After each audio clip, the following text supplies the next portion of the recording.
The stars were quiet that day when the Zephyrian research ship moved through space. Commander Veltar stood on the bridge looking at the screens that showed nothing but empty darkness. His crew had been traveling for 3 months, studying old star maps and looking for signs of new life in the galaxy. The Zephyrians were peaceful people. They had green skin that changed color with their moods, large eyes that could see many different types of light, and minds that loved to learn new things. War was something they had heard about in old stories, but they had not fought each other for over 1,000 years. Their ships were built for exploration, not fighting. Veltar was drinking his morning tea when Science Officer Kefta called out from her station. Her skin had turned bright yellow, which meant she was excited about something. "Commander, I am seeing something strange on the long-range scanners," she said. Her voice was shaking a little. "There is a large metal object about 2 hours away from us. It does not match any ship design in our database." Veltar walked over to look at her screen. The object was huge, much bigger than their research ship. It looked like it was made of dark metal and had strange shapes sticking out from its sides. Most important of all, it was not moving. "Is it alive?" Veltar asked. "Are there any life signs coming from it?" Kefta worked at her controls for several minutes. Her skin slowly changed from yellow to blue, which meant she was confused. "I cannot tell, Commander. The metal is very thick, and my scanners cannot see through it well. But I'm not getting any power readings from the ship. It looks dead." The commander thought for a moment. His people had been watching a young species called humans from far away for the past 50 years.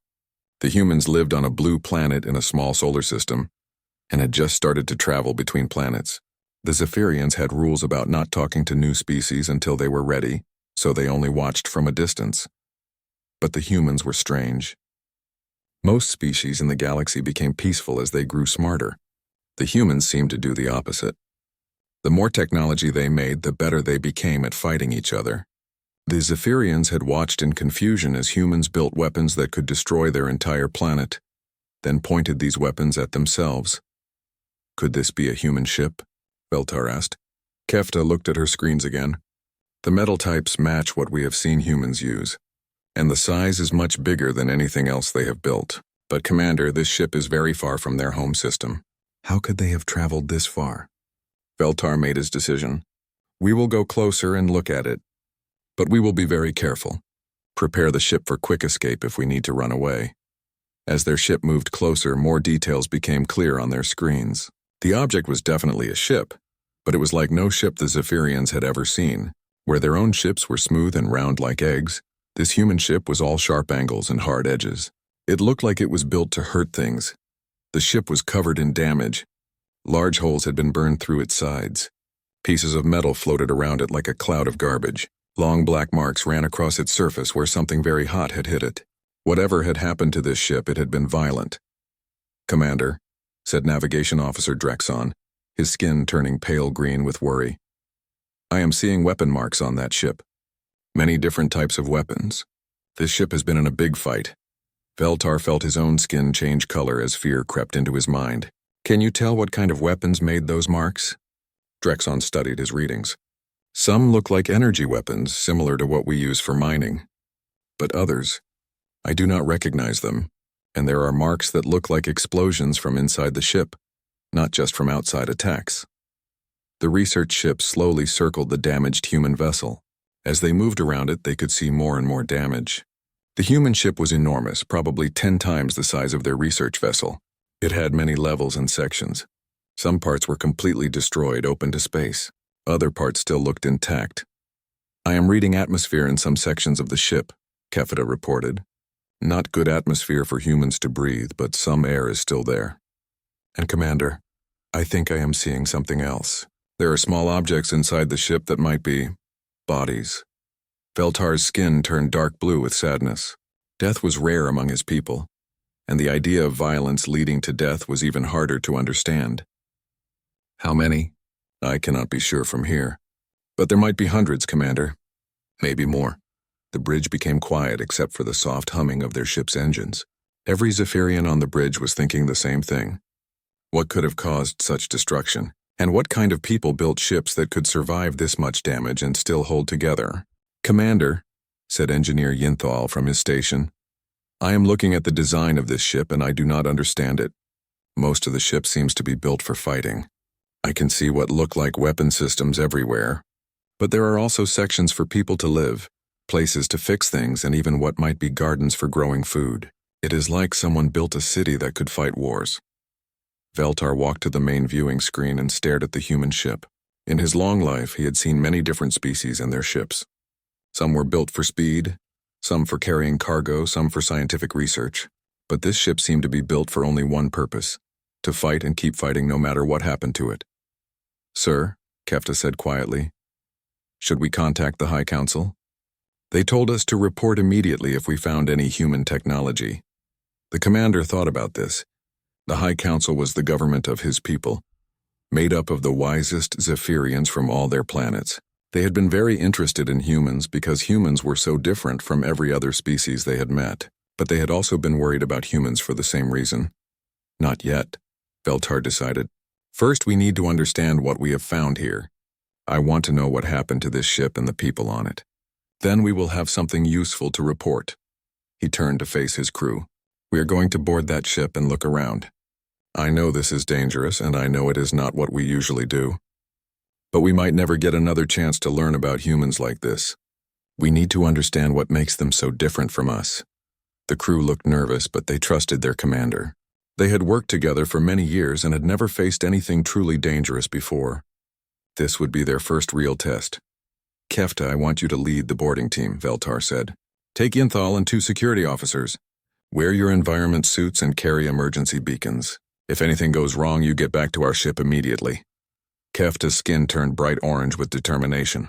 "Yes, Commander." "What should we look for?" "Everything," Veltar replied. "I want to know how this ship worked, what weapons it carried, and what happened to the crew. Most importantly, I want to understand why humans build ships like this." As the boarding team prepared their equipment, none of them knew that they were about to discover something that would change their understanding of life in the galaxy forever. They thought they were just exploring a damaged ship. They had no idea they were about to learn what made humans the most dangerous species in the known universe. Science Officer Kefta floated through space in her protective suit, moving slowly toward the damaged human ship. Behind her, Engineer Yinthal and 2 security officers followed, all connected by safety cables to their small shuttle. The human ship looked even more frightening up close. The metal was dark gray and covered in burns and scratches. Kefta had studied many different types of metal in her career, but this metal looked different. It was thick and heavy, like it was built to stop weapons from getting through. Even with all the damage, the ship still looked dangerous. "I am finding an opening we can use," she said into her communication device.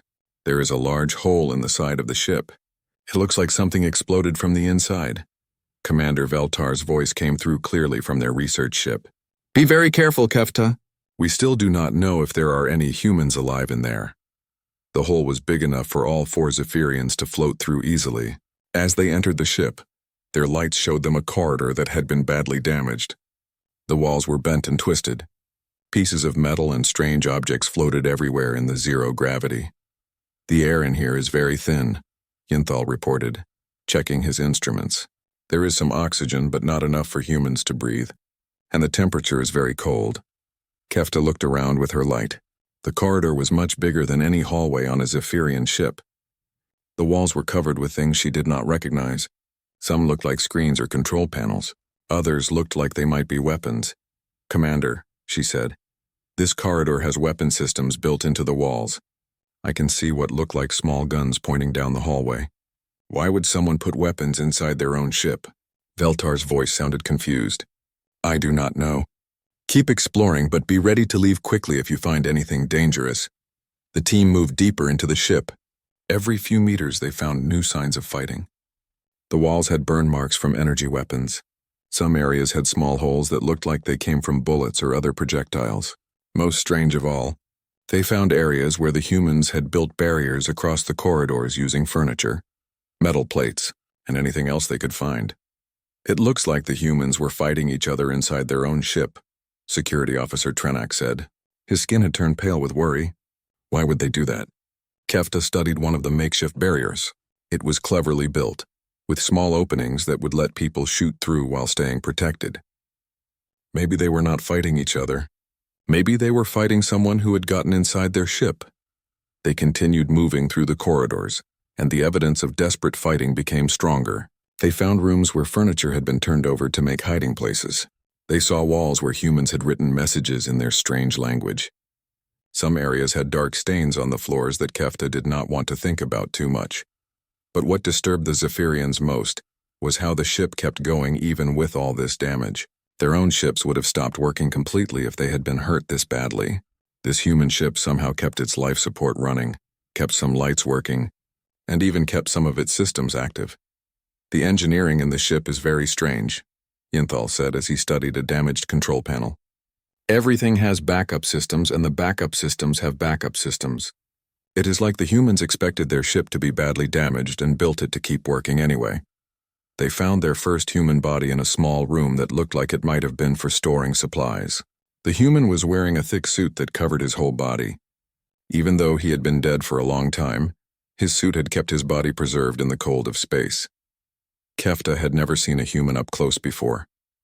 They were smaller than Zephyrians, but looked much stronger. This human suit was covered in places where it had been repaired many times. His helmet had a crack in it that someone had tried to fix with some kind of glue or tape. "Commander," she said quietly, "we have found a human body. He is wearing what looks like armor, not just a spacesuit, and he is carrying weapons." The human had a large gun attached to his belt and several smaller weapons. His armor had small holes in it that looked like bullet wounds. But what caught Kefta's attention was a small device on his chest that was still blinking with a weak light. "That device is still working," Yinthal said, looking at his scanner. "It is sending out some kind of signal. Maybe it is a medical monitor or identification device." They carefully searched the human's body and found more surprising things. He carried small packages that contained food and water. He had medical supplies to treat wounds. Most importantly, he had several small explosive devices that looked like they were meant to destroy parts of the ship. "Why would he carry explosives?" Trennick asked. Was he planning to blow up his own ship? Kefta was beginning to understand something that frightened her. Maybe he was planning to blow up the ship if the enemy took control of it. Maybe the humans preferred to destroy their ship rather than let someone else have it. As they moved deeper into the vessel, they found more bodies. Each human was wearing similar armor and carrying similar weapons. But they also found something else that confused them. The humans had been working together very well even while their ship was being destroyed. In one corridor, they found evidence that humans had set up a medical station to help wounded crew members. In another area, they discovered that humans had been sharing their food and water even when supplies were running low. Despite all the violence and fighting, the humans had been taking care of each other. "I am seeing something very strange," Yinthal said, as he studied the ship's damaged systems. "The humans could have escaped from the ship. I can see that they had small ships that could carry people to safety. But most of these escape ships are still here. The humans chose to stay and fight instead of running away. The team found their way to what looked like a central area of the ship. Here the damage was even worse, but they could see that this had been some kind of command center. Large screens covered the walls and many control stations were arranged in rows. On one of the screens they found something that shocked them. The screen was still working, and it showed a map of this part of the galaxy. Red marks on the map showed the locations of many ships. Some of the marks were labeled with human writing, but others had different symbols. "Commander," Kefta said, her voice shaking, "I think this human ship was part of a large battle. This map shows dozens of ships fighting each other, and it looks like the battle happened very recently." Beltar's voice came back quickly. "How recently?" Yinthal checked his instruments and studied the map more carefully. "Based on the energy readings and the condition of the bodies we have found, I think this battle happened less than 6 months ago. The humans have been fighting a war out here, far from their home planet." The boarding team looked at each other with growing fear. If humans were already fighting wars this far from their home, it meant they had become much more advanced than the Zephyrians had realized. And if they were willing to fight battles this destructive, what would they do when they met other species? "We need to see more of this ship," Kefta decided. "If the humans are already traveling this far and fighting wars, the High Council needs to know everything we can learn." But as they prepared to explore deeper into the human vessel, none of them realized that what they had seen so far was just the beginning. The real horrors of human warfare were waiting for them in the lower levels of the ship. where they would discover weapons and strategies that would give them nightmares for the rest of their lives. The deeper Kefta and her team went into the human ship, the more disturbing things became. They had been exploring for 3 hours when they found a heavy door marked with human symbols that none of them could read. The door was partially open, damaged by some kind of explosion from the inside. There are very strong energy readings coming from behind this door, Yinthal reported, checking his scanner. Whatever is in there, it uses a lot of power. Kefta pushed the damaged door open wider so they could enter.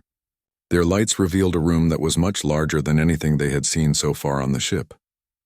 The walls were lined with metal racks that went from floor to ceiling, and every rack was filled with weapons. "By the 7 moons," whispered Security Officer Trenak, his skin turning white with shock. "How many weapons does one ship need?" The Zephyrians had weapons, but they were simple tools used mainly for hunting animals or defending against the few dangerous creatures on their planets. What they saw in this human armory was completely different. These were devices built for only one purpose: killing other intelligent beings as efficiently as possible. Kefta moved to the nearest rack and studied the weapons carefully. The smallest ones looked like they were meant to be carried by one person. They had long metal tubes with triggers and handles. Some were as long as her arm. Others were small enough to hide in a pocket. "These must be the personal weapons that individual humans carry," she said to her team. "But look at the size of some of these bullets." The ammunition for the human weapons came in many different sizes. Some bullets were small and pointed, designed to travel very fast and pierce through armor. Others were much larger and had strange shapes. Yinthal picked up one of the larger bullets and examined it with his scanner. "This is not just a simple projectile," he said, his voice full of amazement and horror. "There are chemicals inside it. When it hits something, it will explode and spread these chemicals around. This one bullet could kill many people at once, but the personal weapons were just the beginning." As they moved deeper into the armory, they found weapons that became larger and more frightening. Some were too big for one person to carry, and would need several humans working together to operate them. Kefta stopped in front of a weapon that was mounted on wheels. It had a long tube that was as wide as her body, and boxes of ammunition that were each bigger than her head. What could this be used for? Yinthal studied the device and its ammunition. "I think this shoots very large explosive shells. One shot from this weapon could destroy a building. But why would they need something like this on a ship?" They found their answer when they discovered that the weapon could be taken apart and carried to different parts of the ship. The humans had built it so they could set it up anywhere they needed to defend an area. It was not just a weapon. It was a mobile fortress. As they continued exploring the armory, they found weapons that used energy instead of bullets. These looked more familiar to the Zephyrians, since their own people used energy tools for mining and construction. But the human energy weapons were much more powerful and designed very differently. "Our energy tools are built to cut through rock or metal cleanly," Yinthal observed as he examined a human energy rifle. "These human weapons are built to cause as much damage as possible. Look at this setting dial. It does not just control power, it controls what kind of damage the weapon will do." The dial had markings that seemed to indicate different types of effects: burning, freezing, electrical shock, and others that they could not understand. One weapon had a setting that Yinthal's scanner said would cause metal to become radioactive and dangerous to touch. "They have weapons that make the target dangerous to anyone who tries to help the victim," Kefta said with growing horror. "That is not just killing. That is making sure no one can be rescued." In another section of the armory, they found chemical weapons that shocked them even more. Containers filled with gases that would poison the air, liquids that would burn through almost any material, powders that would make people sick for days before they died. But what disturbed the Zephyrians most was the medical equipment they found mixed in with the weapons. There were drugs that would keep a badly wounded human conscious and fighting, even when they should have been unconscious from pain. There were stimulants that would make humans stronger and faster, but would probably kill them after a few hours. There were even surgical tools that seemed designed to quickly repair a human, enough to get them back into battle. "They have turned medicine into another kind of weapon," Kefta said, looking at a device that would inject powerful drugs directly into a human's bloodstream during combat. "They are not just willing to die in battle. They have made tools to help them keep fighting even when they are already dying." Trenak had been exploring another section of the armory and called the others over to see what he had found. "You need to see this," he said, his skin now completely gray with fear. He had discovered an area where the humans kept their most advanced weapons. These were devices that the Zephyrians could barely understand. One weapon seemed to create small black holes that would destroy anything nearby. Another appeared to manipulate gravity to crush targets. A third weapon had warnings written all over it in human language, and Yinthal's scanner showed that it contained enough energy to destroy a small moon. "These are not weapons for fighting other humans," Yinthal said quietly.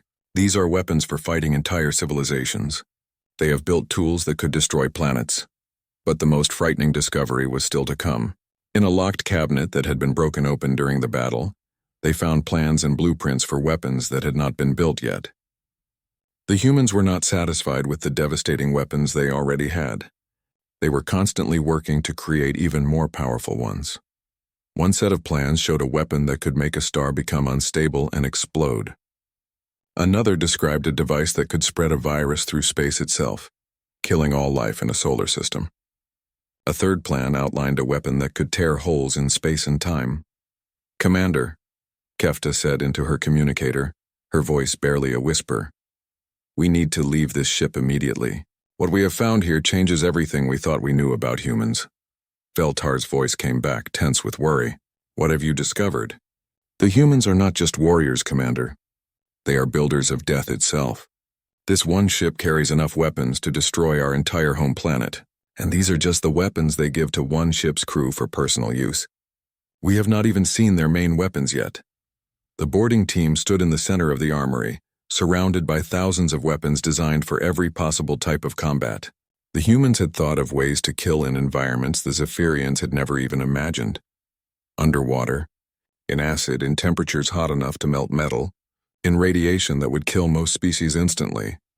"They have weapons for fighting in every possible condition," Trenak observed. "It is like they expect to have to fight wars anywhere in the universe." What made it even more disturbing was the organization of the armory. Everything was carefully labeled and stored. The humans had manuals that explained exactly how to use each weapon and what it would do to different types of targets. They had maintenance guides to keep the weapons working properly. They had training programs to teach new crew members how to use everything effectively. "This is not the collection of a violent species that fights without thinking," Kefta realized. "This is the work of a species that has studied war like we study science. They have turned killing into an art form." As they prepared to leave the armory and explore other parts of the ship, the Zephyrians knew that they had discovered something that would change their civilization forever. The humans were not just another species expanding into space. They were a species that had spent thousands of years perfecting the art of destruction, and now they were bringing that knowledge to the galaxy. But they still had not seen the worst of what humans were capable of. The medical bay was waiting for them, and what they would find there would show them that human cruelty could be even more creative than human weapons. Dr. Yinthal had served as the chief medical officer on Zephyrian ships for 20 years. He had treated injuries from accidents, illnesses from unknown space diseases, and wounds from encounters with dangerous animals, but nothing in his experience had prepared him for what he found in the medical bay of the human warship. The medical section was larger than the entire crew quarters on their research vessel. As the boarding team entered through the damaged doors, their lights revealed rows of beds, surgical equipment, and medical devices that filled 3 separate rooms. "This is bigger than the main hospital on our home planet," Yinthal said, his voice filled with amazement. "How many injured people were they expecting to treat?" Kefta studied the layout of the medical bay. "Look at how it is organized. There are different sections for different types of wounds. This area looks like it is for treating burns. That section seems to be for treating injuries from explosions. And over there looks like it is specifically for treating wounds from energy weapons." What disturbed them immediately was that the medical bay was designed like a factory for repairing damaged humans. Everything was built for speed and efficiency, not comfort or careful treatment. The beds were made of metal and had restraints to hold patients down. The surgical tools were designed to work quickly, even if it caused more pain. Yinthal approached one of the surgical stations and examined the equipment. What he found made his skin turn pale green with horror. "These surgical tools are designed to work without any pain medication," he said, his voice shaking. "Look at these restraints. They are made to hold down a conscious human while doctors operate on them." The team found medical records that had been scattered around the room during the battle. The records were written in human language, but Yinthal's medical scanner, could translate some of the basic information. What he learned made him feel sick. According to these records, he said, the humans were performing surgery on wounded soldiers and sending them back to fight the same day. They were not trying to heal people properly. They were trying to repair them just enough to hold a weapon. One record showed a human who had lost his arm in battle. Instead of giving him time to heal and adjust to his disability, the doctors had attached a mechanical arm that could hold weapons even better than his original arm. The human had returned to combat 3 hours after the surgery. Another record described a human who had been badly burned by enemy weapons. Rather than treating the burns carefully to minimize scarring and pain, the doctors had removed the damaged skin and covered the area with artificial skin that was stronger than normal human skin, but had no feeling. The human could no longer feel pain in that area, which the doctors marked as an advantage for future combat. They are not just treating wounds, Kefta realized as she read more records. They are improving humans for battle. They are turning medical treatment into a way to make better soldiers. The most disturbing records were about volunteers, humans who had not been injured but had asked the doctors to perform surgery on them to make them more effective fighters. Some had asked for their bones to be replaced with stronger metal bones. Others had requested that their eyes be replaced with artificial eyes that could see in the dark or see through walls. "Look at this," Yinthal said, holding up a medical record that his scanner had translated. This human volunteered to have his heart replaced with an artificial heart that could pump blood faster during combat. The surgery had only a 60% chance of success, but he wanted to do it anyway.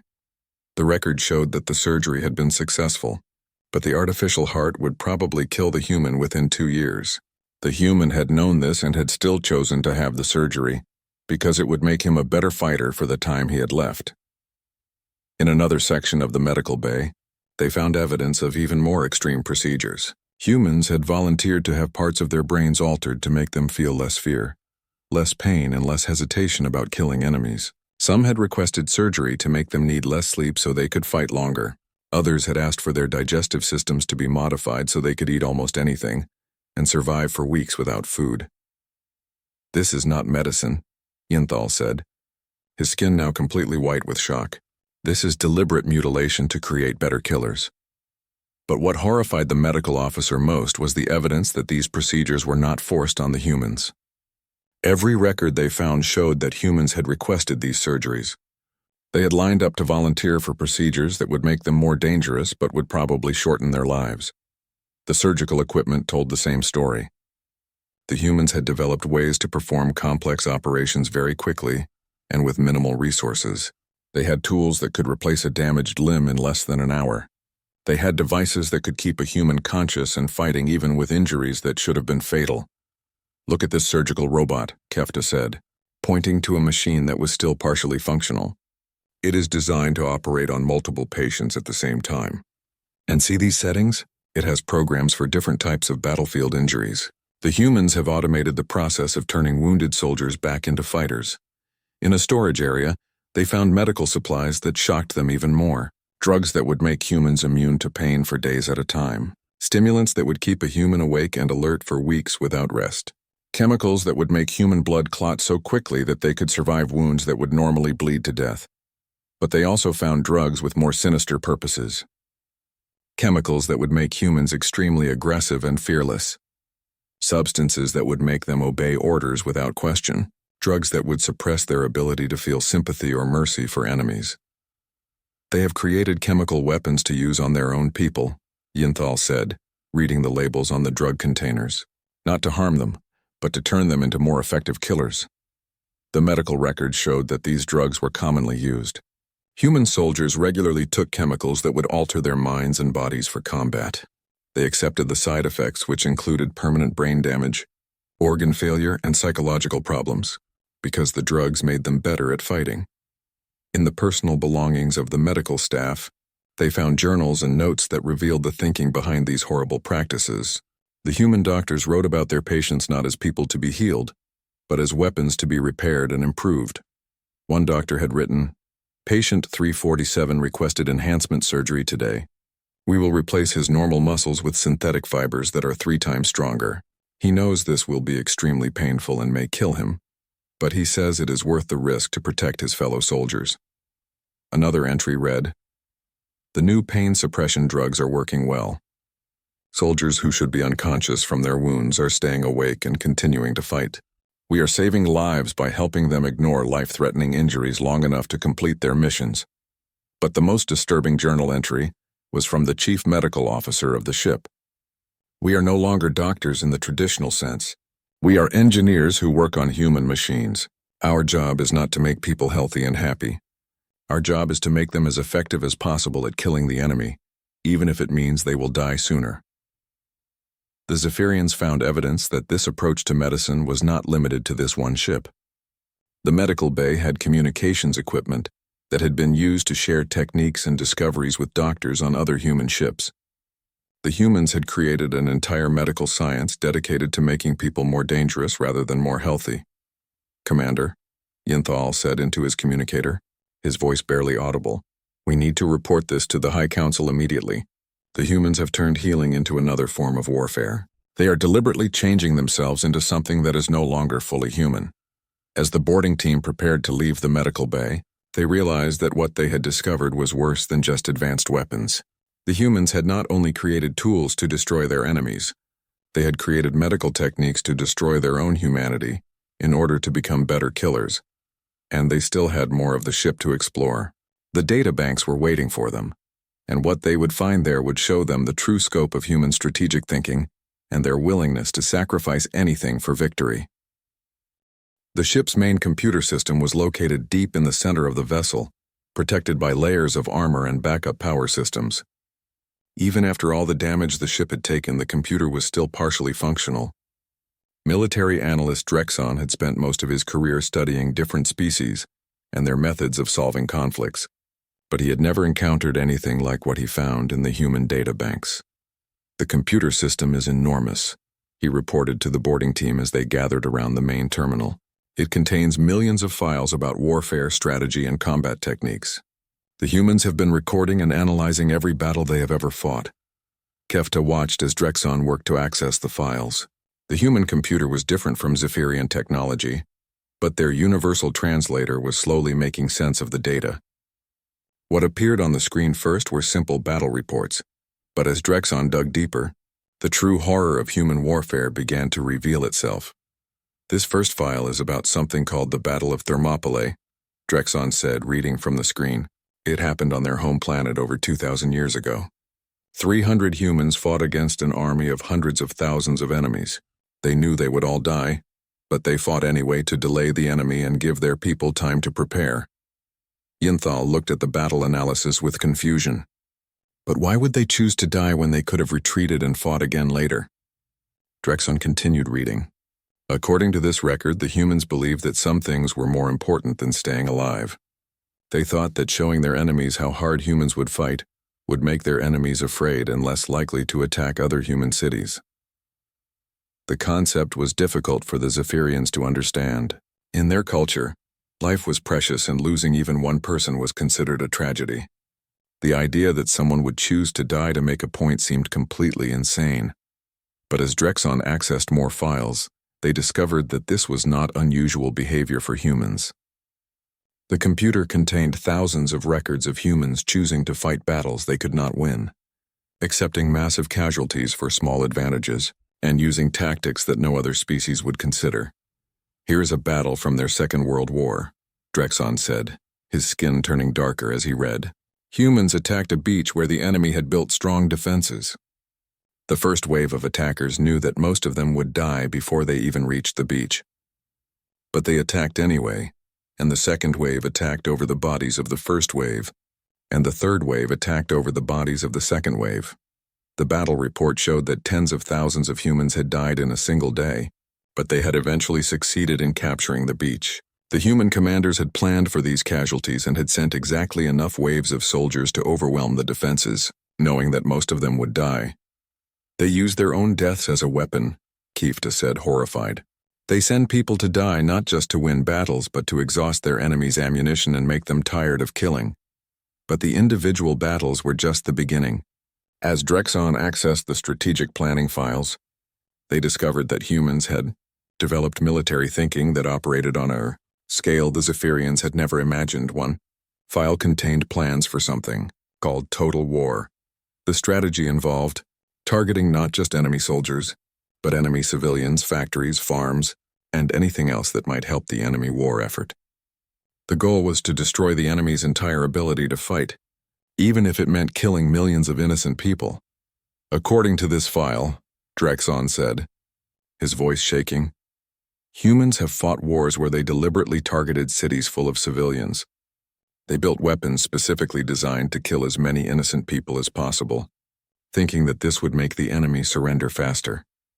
The records showed that humans had dropped bombs on cities, burned entire forests to deny food to enemies, and poisoned rivers to prevent enemy armies from drinking water.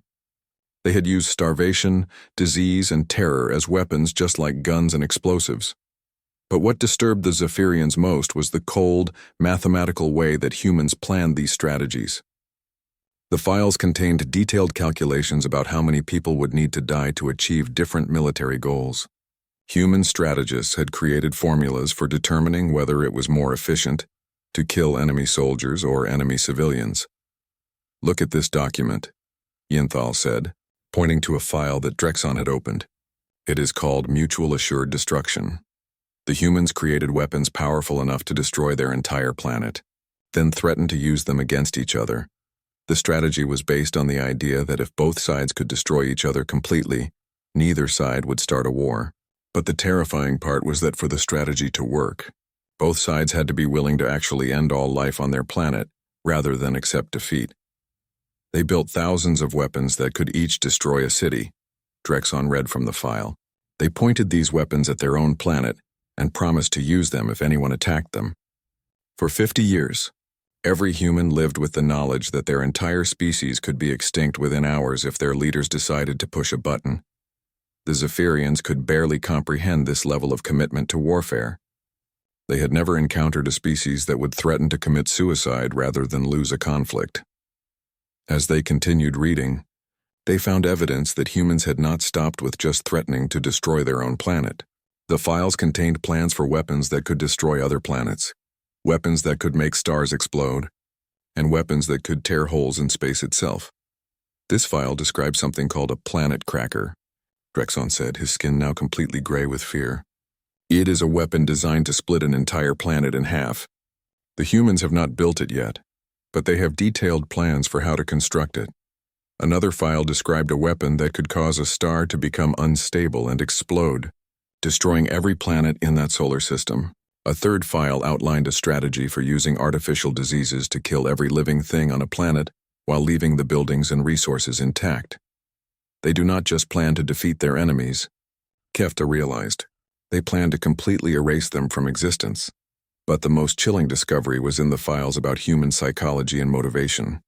The computer contained detailed studies about what made humans willing to fight and die.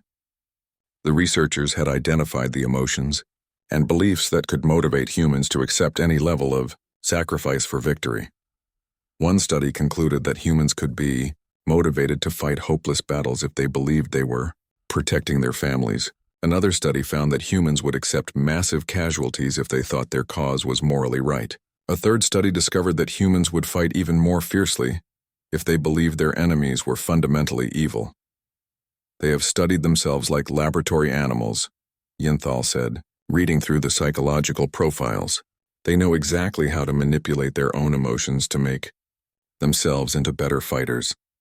The files showed that human leaders used this knowledge to convince their people to support wars that would kill millions. They had developed propaganda techniques that could make entire populations eager to fight and die. They had created cultural myths that glorified warfare and death in battle. Most disturbing of all, the files revealed that humans had fought wars against other humans who were almost identical to themselves. They had not needed to encounter alien species to develop their warfare techniques. They had spent thousands of years fighting each other, constantly improving their methods of destruction. "Commander," Drexon said into his communicator, "we have discovered something that changes everything we thought we knew about intelligent life. The humans have not developed their warfare skills by fighting alien species. They have developed them by fighting each other for thousands of years. Every technique, every weapon, every strategy in these files was created by humans for use against other humans. The implications were terrifying. If humans were willing to use such extreme methods against members of their own species, what would they do to aliens they encountered? If they had spent millennia perfecting the art of destruction against enemies who looked like them, spoke their languages, and shared their culture, how would they treat completely foreign species? The boarding team stood in silence around the computer terminal, surrounded by the accumulated knowledge of human warfare. They had discovered a species that had turned conflict into a science, that had studied destruction like the Zephyrians studied astronomy, and that had created a culture where death in battle was considered honorable. But they still had one more terrible discovery waiting for them. In the captain's quarters, they would find the personal records of the ship's commander. And those records would reveal the mindset that truly made humans the most dangerous species in the galaxy.